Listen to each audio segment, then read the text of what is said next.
সত্যি কি ভগবান শ্রীকৃষ্ণের 16,000 স্ত্রী ছিলেন? পৌরাণিক কাহিনী অনুসারে একবার নরকাসুর নামক এক অসুর পুরো পৃথিবীলোক এবং স্বর্গলোক অধিকার করে নিয়েছিলেন। আর সে ব্রহ্মাজির কাছে বরদান পেয়েছিলেন যে তাকে বধ কেবলমাত্র তার মাতাই করতে পারবে। আর তার মা আর কেউ নন, স্বয়ং মা ধরিত্রী ছিলেন।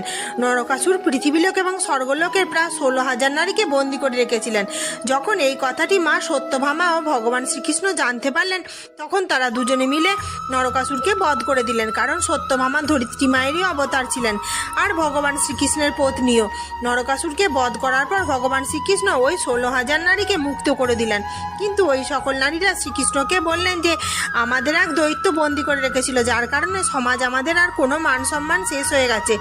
আর আমরা যদি আমাদের বাড়ি ফিরেও যাই তবুও আমাদেরকে কেউ স্বীকার করবে না আর আমাদের প্রাণ ত্যাগ করতে হবে। এরপর তাদের রক্ষা এবং সামাজিক স্বীকৃতি দেওয়ার জন্য শ্রীকৃষ্ণ 16,000 নারীদের বিবাহ করেছিলেন।